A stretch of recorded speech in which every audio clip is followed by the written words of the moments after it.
Hello, everybody. I'm back. This is Al, John's dad.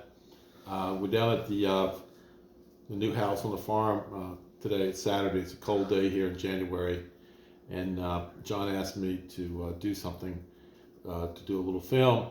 So I've been making some potato soup the last month or two, and I thought that'd be a fun, easy thing to show you how my simple man's recipe works.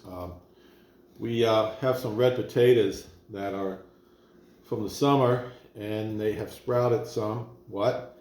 And a lot of people, when they get like this, they think they're no good, but they're actually still very good. That's just nature's way of preparing them to sprout here and become potatoes here again in the spring.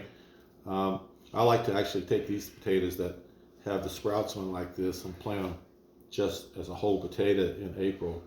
And I've found that if you do that, you get new potatoes in the summer a lot quicker, probably 3 or 4 weeks quicker than if you take a potato like this here and cut it into 2 or 3 sections. But don't throw these potatoes away if you have them. They sprouted some, but they're really easy to cook with.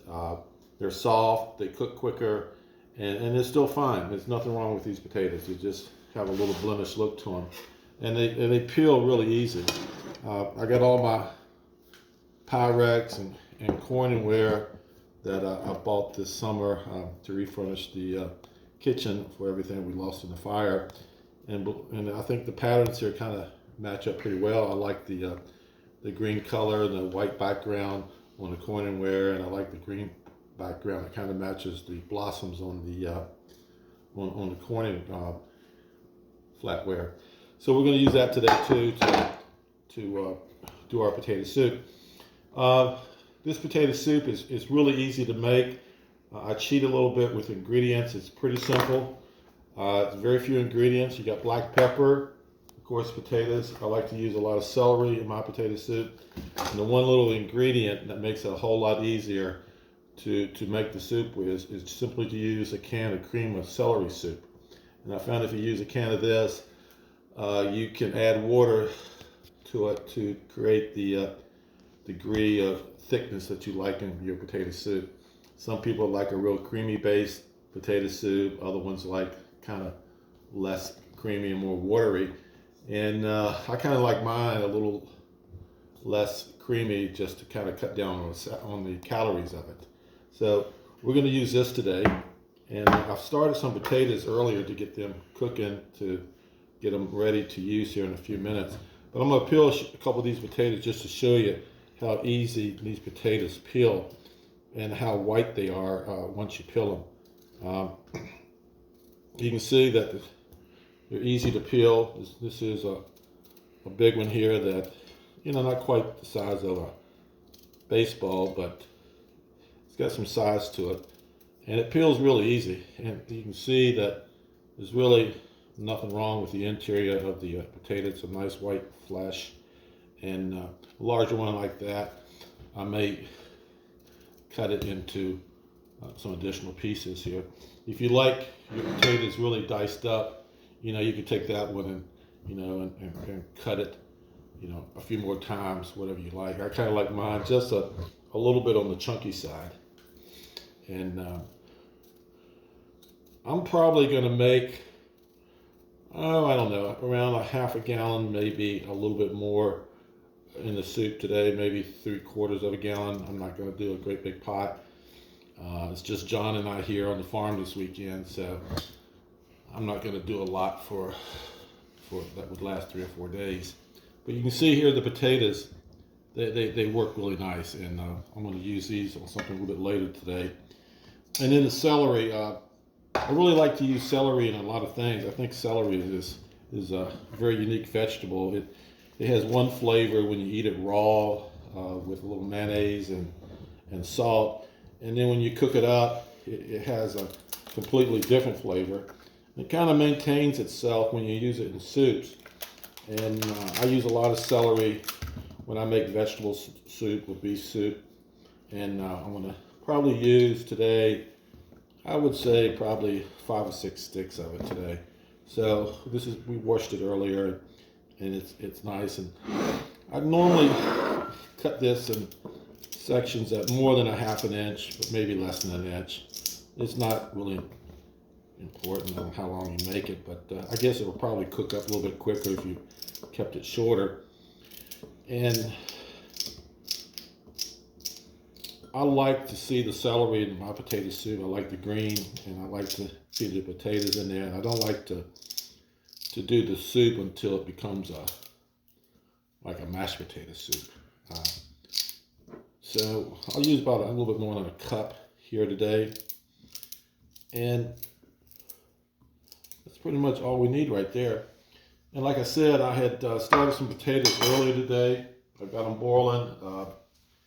And you can either do what I'm going to do, or if you want to take your potatoes and drain them and put them into a fresh pot. But I'm going to use the water that they've been cooking in to use as kind of a base for the soup.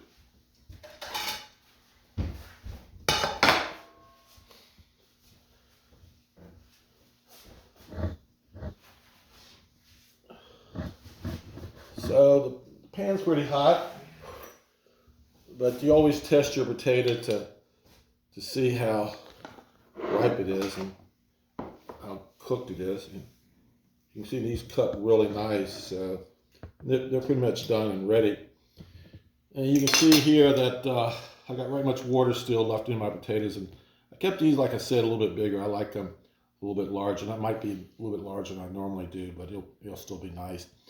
So basic, it's pretty simple here.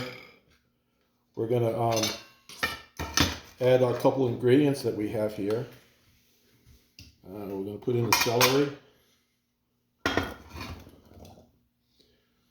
And we're gonna take the creamy celery soup. And creamy celery soup is easy to find. John has it in his store. This is the Walnut Creek brand. And you know, it's a can of this is basically $1. So you think about the cost of making this soup, it's pretty easy and affordable. You got $1 worth of soup, you got $1 worth of potatoes, $1 worth of celery, and some pepper, and you got a meal for 3 or 4 people. So it's an easy way to make a nice, healthy, simple meal that everybody will like, and you can play with it and make it any way you would like. So I'm going to mix this up.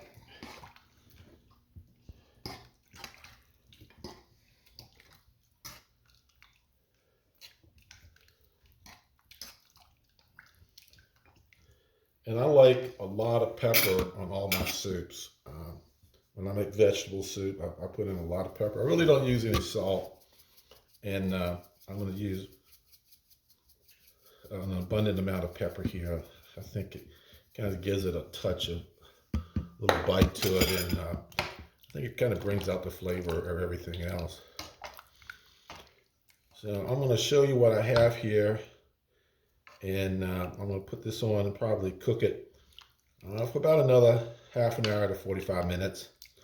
And we'll probably have to make maybe another little short video thereafter to show you what the soup, how it turned out.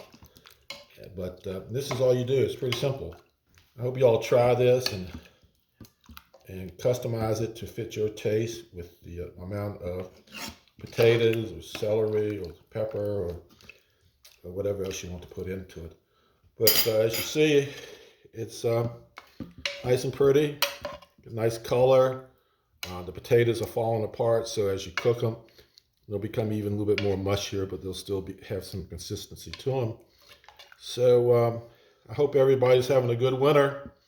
And I think it's about 20 degrees outside now. This morning it was about 40 degrees down here in Hawkinstown. But this is a nice little tidbit for a Saturday afternoon, either for a late lunch or supper time. So everybody take care and stay warm, and we'll talk again. This is Al saying goodbye.